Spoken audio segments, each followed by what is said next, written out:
Hello everyone, स्वागत है आपके अपने YouTube channel mind wave classes में। इस वीडियो में क्वेश्चन नंबर 91 से स्टार्ट करेंगे और इसके पिछले वीडियो आपको चैनल के प्लेलिस्ट से मिल जाएंगे। चैनल प्लेलिस्ट बना हुआ है न्यू RS अग्रवाल के नाम से। तो देखिएगा इसका 91 नंबर क्वेश्चन क्या कहता है।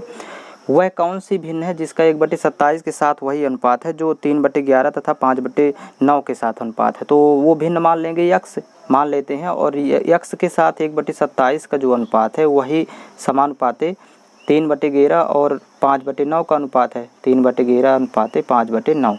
अब यहाँ पर क्या करते हैं, मध्य पदों का गुणनफल बाह्य पदों के गुणनफल के बराबर होता है। तो यहाँ पर हो जाएगी वैल्यू यक्स गुणे 5/9 बराबर 1/27 गुणे 3/11। अब यहाँ पर कैंसिल आउट करेंगे, 9 1 कम 9, 9 3 27, 3 से 3 कैंसिल आउट हो जाएगा, 5 जाएगा, 11 के साथ गुणा हो जाएगा, ये ऊपर वाली राशि नीचे जाएगी। तो यक्स की वैल्यू हो जाएगी 1/11 गुणे 5 करेंगे तो 1/55 हो जाएगा। यही ये वैल्यू होगी, ये ऑप्शन नंबर डी होगा इसका उत्तर।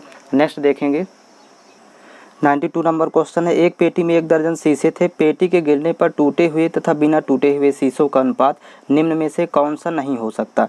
तो यहाँ पर पता है कि 1 दर्जन में वस्तुएं होती हैं 12, तो 1 दर्जन बराबर 12 आर्टिकल या 12 वस्तुएं। तो यहाँ पर देखेंगे 2:1 है फर्स्ट वाला अनुपात। तो यहाँ पर 2 और 1 जोड़ेंगे तो 3, और 3 से कैंसिल करेंगे जब 12 को तो कैंसिल आउट हो जाता है, 3 चौक 12, मतलब भाग पूरा पूरा चला जाता है अनुपातिक योग का। यहाँ भी 3 1 4, 4 का भाग 12 में चला जाएगा, 4 3 12, तो ये भी इसका उत्तर होगा। यहाँ पर देखिए 3 2 5, 5 का भाग 12 में नहीं जाएगा, तो इसलिए इसका ऑप्शन कौन सा होगा, सी। और यहाँ पर 7 5 12, 12 का भाग 12 में चला जाएगा, तो इसलिए इसका उत्तर सी होगा। मतलब इस 5 से वैल्यू नहीं कटेगी, 3 2 5, 5 से 12 नहीं कट रहा। नेक्स्ट देखेंगे, देखिएगा 93 नंबर क्वेश्चन। निम्नलिखित में सबसे बड़ा अनुपात कौन सा है। तो यहाँ पर देखेंगे अंश और हर का अंतर समान है, क्योंकि 7 8 15, 7 में 8 जोड़ेंगे तो 15 होगा। यहाँ पर 15 8 23, अंश और हर का अंतर यहाँ भी समान है, 17 8 25 और 21 8 29। तो जब अंश और हर का अंतर समान हो तो बड़ी संख्याओं से बनी भिन्न बड़ी होती है। तो इसमें सबसे बड़ा अनुपात यानी भिन्न या अनुपात, तो इसमें डी नंबर होगा, क्योंकि ये बड़ी संख्याओं से बना है। तो इसका ऑप्शन डी सही है, 21:29। नेक्स्ट देखेंगे 94 नंबर क्वेश्चन है। किसी समकोण त्रिभुज की समकोण बनाने वाली भुजाएं 5:12 के अनुपात में है। यदि त्रिभुज का क्षेत्रफल 270 वर्ग सेंटीमीटर हो तो कर्ण की लंबाई कितनी होगी। तो यहाँ पर देखिएगा एक समकोण त्रिभुज बनाएंगे और यहाँ पर समकोण त्रिभुज में एक कोण 90 डिग्री होगा, समकोण त्रिभुज है। तो ये समकोण बनाने वाली भुजाओं का अनुपात दिया है 5:12, तो इसको 5x मान लेंगे लंब को, और आधार को 12x मान लेते हैं। अब देखिएगा इसमें क्षेत्रफल दिया है 270, समकोण त्रिभुज का क्षेत्रफल। तो यहाँ पर लिखेंगे पहले क्षेत्रफल बराबर 270, और क्षेत्रफल होता है 1/2 गुणे आधार गुणे ऊंचाई या आधार गुणे लंब। अब बराबर हो जाएगा 270, वैल्यू पुट करेंगे तो यहाँ पर 1/2 गुणे आधार 5x या कोई भी 12x या 5x, तो इन दोनों को यहाँ पर पुट कर देंगे, 5x और 12x आधार ऊंचा लंब, और यहाँ बराबर 270 कैंसिल आउट कर देंगे इसको। तो देखिएगा 2 1 कम 2, 2 6 12। अब 6 से कैंसिल आउट करेंगे, 6 1 कम 6, 6 चौको 24, फिर 3 30 हुआ, 6 पंचे 30। 5 से कैंसिल आउट कर देंगे, 5 1 कम 5, 5 नहीं है 45, तो यक्स एक्स गुणा होगा तो यक्स स्क्वायर हो जाएगा, और 9 3 का स्क्वायर होगा, तो स्क्वायर स्क्वायर यहाँ कैंसिल होगा तो यक्स की वैल्यू 3 हो गई। तो मतलब ये लंब वाली भुजा हो जाएगी 5 3 15, और आधार वाली भुजा होगी 12 3 36। तो कर्ण निकाल लेंगे, पाइथागोरस थ्योरम जब लगाएंगे तो कर्ण निकालने के लिए स्क्वायर रूट लंब का वर्ग धन आधार का वर्ग। अब यहाँ पर देखिएगा वैल्यू होगी 15 का स्क्वायर होता है 225, और 36 का स्क्वायर यहाँ पर 1296, जब 2 बार गुणा करेंगे तो 1296 आएगा, और दोनों को जोड़ने पर वैल्यू हो जाएगी 1521। आज 1521 का वर्गमूल जब निकालेंगे भाग भी से तो 39 सेंटीमीटर। मतलब इसका सही उत्तर हो जाएगा, इसका ऑप्शन नंबर ए सही है, 39 सेंटीमीटर होगा। इस तरह सॉल्व करेंगे। नेक्स्ट क्वेश्चन देखिएगा 95 नंबर क्वेश्चन है। एक चतुर्भुज के कोण 6:3:4:5 के अनुपात में है। एक त्रिभुज का सबसे छोटा कोण चतुर्भुज के सबसे बड़े कोण का 1/4 है, और त्रिभुज का सबसे बड़ा कोण चतुर्भुज के दूसरे सबसे बड़े कोण से 10 डिग्री अधिक है।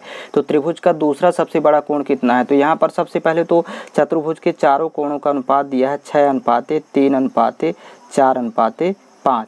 अब यहाँ पर अनुपात में योग हो रहा है 6 3 9, 9 4 13, 5 18, तो ये 18 बराबर हो जाएगी वैल्यू 360। चतुर्भुज के चारों कोणों का योग 360, तो एक अनुपात की वैल्यू हो जाएगी 18 दूनी 36, मतलब 20। तो जब एक अनुपात की 20, तो चतुर्भुज का पहला कोण हो जाएगा 20 छक्का 120, गुणा करते जाएंगे।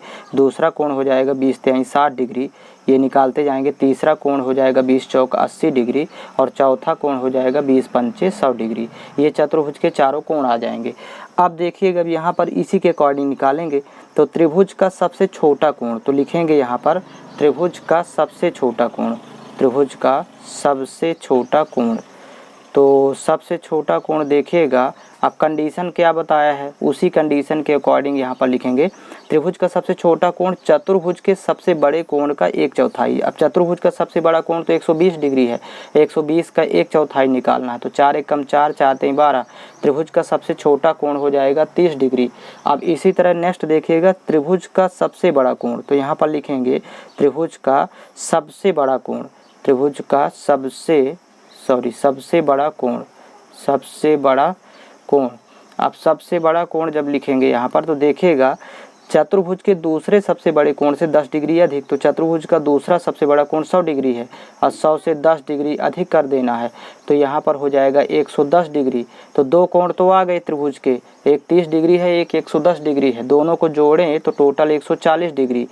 अब तीसरा देखिएगा इसमें दूसरा सबसे बड़ा कोण त्रिभुज का पूछ रहा है, त्रिभुज का दूसरा सबसे बड़ा कोण। तो यहाँ 180 डिग्री में जब 140 डिग्री दो कोणों के योग को घटा देंगे तो ये तीसरा कोण आ जाएगा 40 डिग्री। तो ये ऑप्शन में नहीं दिया है तो इसका ऑप्शन नंबर ई होगा, इनमें से कोई नहीं, ये ई नंबर ऑप्शन इनमें से कोई नहीं। तो नेक्स्ट देखेंगे इसी का 96 नंबर क्वेश्चन है। एक त्रिभुज के कोण क्रमशः 2:3:4 के अनुपात में है। सबसे छोटे कोण का दुगुना और दूसरे सबसे बड़े कोण का तिगुना मिलाकर योग कितना होगा। तो यहाँ पर अनुपात दिया है 2:3:4 त्रिभुज के तीनों कोणों का अनुपात। अब अनुपात में योग हो रहा है 4 3 7 2 9 और ये 9 बराबर टोटल योग होता है 180 अंश तीनों अंतःकोणों का योग। तो एक अनुपात की वैल्यू हो जाएगी 9 1 कम 9 9 दूनी 18। एक अनुपात की वैल्यू 20 डिग्री। तो पहला कोण हो जाएगा 20 दूनी 40, सॉरी यहाँ पर 40 डिग्री। दूसरा कोण हो जाएगा 20 3 60, ये दूसरा त्रिभुज का दूसरा कोण 60 डिग्री और तीसरा हो जाएगा 20 चौक 80 डिग्री। अब यहाँ पर अकॉर्डिंग टू क्वेश्चन चलेंगे। कह रहा है कि सबसे छोटे कोण का दुगुना, तो सबसे छोटा कोण 40 है तो 40 का दुगुना हो जाएगा 80 और प्लस दूसरे सबसे बड़े कोण का तिगुना। तो दूसरा सबसे बड़ा कोण तो 60 है तो 60 का तिगुना 6 3 18 180 डिग्री। और इसी को जोड़ देंगे तो 8 8 16 मतलब यहाँ 260 डिग्री हो जाएगा जोड़ने पर। तो ये ऑप्शन नंबर बी इसका सही होगा। नेक्स्ट देखेंगे इसी में 97 नंबर क्वेश्चन है। चार पात्रों के मिश्रणों में दूध और पानी का अनुपात क्रमशः दिया है 5:3, 2:1, 3:2 तथा 7:4 के अनुपात में है। किस पात्र में पानी के सापेक्ष दूध की मात्रा सबसे कम है। इसमें दूध मिल्क का पूछा है। तो देखिएगा इसमें अब लिख लेंगे पहले पात्र फर्स्ट में मिल्क और वाटर का जो रेशो दिया है अनुपात दिया है वो 5:3 दिया है। इसी तरह पात्र सेकंड में दिया है देखिए 2:1 मिल्क एंड वाटर 2:1 और पात्र तीसरे पात्र में दिया है ये 3:2। तो यहाँ पर लिखेंगे मिल्क एंड वाटर का अनुपात 3:2 और यहाँ चौथे पात्र में दिया है तो यहाँ चौथे पात्र की वैल्यू लिख लेंगे मिल्क एंड वाटर का अनुपात दिया है 7:4। अब यहाँ पर पूछ रहा है कि दूध की मात्रा किस में सबसे कम है। तो इसमें देखें तो मिल्क की अनुपात दिया है 5। अब 5 दिया है टोटल है 5 3 8 और गुणे कर देंगे 100 तो यहाँ प्रतिशत में निकलेगा देखिएगा 4 दूनी 8 यहाँ 25 चौको 100 तो 125 का हाफ करेंगे तो वैल्यू होगी 62.5%। फर्स्ट वाले में तो 62.5%। हमें मिल्क को काउंट करना है सभी में। इसमें तो 2 है और मिल्क टोटल हो रहा 2 1 3 और गुणे कर देंगे 100 और 2/3 की वैल्यू जब निकालेंगे या 200 में 3 से भाग करेंगे तो 66.66% आएगा। तो ये सेकंड हो गया। थर्ड में मिल्क देखिएगा यहाँ 3 है और टोटल वैल्यू हो रही है 5 और गुणे 100 करेंगे तो यहाँ कैंसिल आउट करेंगे 5 1 5 5 दूनी 10 तो यहाँ 20 3 60% होगा मिल्क। और फोर्थ वाले में इसी तरह देखेंगे तो फोर्थ में देखिएगा यहाँ 7 है तो 7 और टोटल 7 4 11 हो रहा है। कुल मिश्रण है 11 और गुणे 100 करेंगे तो 700 में 11 से भाग करेंगे तो 63.63 आएगा प्रतिशत में। तो ये चारों पात्र में मिल्क की मात्रा आ गई। अब इसमें आप लोगों को ये देख करके पता करना है कि किसमें सबसे कम है मिल्क की मात्रा। तो ये तीसरे पात्र में कम है देखिए 60% है तीसरे पात्र में, इसलिए इसका ऑप्शन नंबर सी सही होगा। नेक्स्ट देखेंगे इसी का। नेक्स्ट क्वेश्चन देखेंगे एक 60 लीटर के मिश्रण में दूध और पानी का अनुपात। तो यहाँ पर मिल्क और वाटर का रेशो लिख लेंगे 3:1 है। यहाँ पर देखिए 3:1 और इस अनुपात को 2:1 में बदलना है। तो देखिएगा 2:1 करना है इसी अनुपात को। तो कह रहा है कि इसमें कितना पानी और मिलाया जाना चाहिए, मतलब वाटर मिलाना है तो मिल्क की मात्रा तो समान रहेगी, तो पहले समान कर लेंगे। इसमें पहले समान करना है तो 2 का गुणा यहाँ कर लेंगे और इस 3 का गुणा इस अनुपात में। तो देखिएगा 2/6 मतलब ये अनुपात दोनों बदल जाएंगे। तो यहाँ 2/6 नया अनुपात आएगा, अनुपाते 2 एकम 2 और यहाँ 3 दूनी 6 अनुपाते 3 एकम 3। अब देखिए यहाँ पर चेंज हो गया, यहाँ पर 6 यानी मिल्क की मात्रा समान हो गई। अब दूध मिलाना था इसमें, तो ये देखिए स्टार्टिंग में मिश्रण में टोटल 6 और 2 8 हो रहा है। यहाँ 8 बराबर टोटल था 60 लीटर। तो 8 बराबर जब 60, 8 अनुपात की वैल्यू, तो 1 अनुपात की निकालेंगे तो 60 और भागे कर देंगे यहाँ पर 8, कैंसिल आउट करेंगे 4 से, 4 दूनी 8, 15 चौको 60। तो 1 अनुपात की वैल्यू आ जाएगी 7.5, ये 7.5 होगी इसकी वैल्यू। अब यहाँ पर देखिएगा कह रहा है कि कितना पानी और मिलाया जाना चाहिए। तो यहाँ पर पानी देखिएगा, ये पानी यहाँ 2 है और ये यहाँ पर देखिए 3, तो 2 से 3 हो गया। यहाँ पर देखिए मतलब 1 अनुपात की वृद्धि हो रही है प्लस 1 अनुपात, जो कि 1 बराबर 7.5 आया है। तो यही होगा 7.5 लीटर, ये इसमें आंसर होगा 7.5 लीटर। ये बी नंबर ऑप्शन इसका सही है। ऐसे ही सॉल्व करेंगे। नेक्स्ट क्वेश्चन देखिएगा 99 नंबर क्वेश्चन है। एक 35 लीटर मिश्रण में दूध और पानी का अनुपात 5:2 है। यदि इसमें 5 लीटर दूध और डाल दिया जाए तो नए मिश्रण में दूध और पानी का अनुपात क्या होगा। तो यहाँ पर देखिए मिल्क और वाटर का रेशो दिया है 5:2, यहाँ पर 5:2, लेकिन है टोटल 35 लीटर, अनुपात में हो रहा है 5:2 7। तो 7 अनुपात की वैल्यू दिया है 35, तो 1 अनुपात की वैल्यू हो जाएगी 7×35, 1 अनुपात की 5। तो यहाँ पर मिल्क हो जाएगा 5 अनुपात की वैल्यू निकालेंगे तो 5×5 = 25 और यहाँ पर वाटर हो जाएगा 5 दूनी 10। अब कह रहा है कि इसमें 5 लीटर दूध और मिला दिया जाए, तो जब 5 लीटर और मिला देंगे तो 25 5 ये 30 हो जाएगा। ये अनुपात में ये वैल्यू 10 ही लिखेंगे यहाँ पर। तो यहाँ पर 0 0 जब कैंसिल आउट करेंगे तो ये अनुपात बन जाएगा नया अनुपात 3:1। ये इसका सल्यूशन होगा जो कि ऑप्शन नंबर ए में दिया हुआ है। नेक्स्ट क्वेश्चन देखेंगे इसी का। इसके नेक्स्ट क्वेश्चन अगले वीडियो में कवर करेंगे और आप लोग वीडियो ज़्यादा से ज़्यादा मात्रा में शेयर कीजिए और आप लोगों को ये सीरीज कंटिन्यू मिलती रहेगी।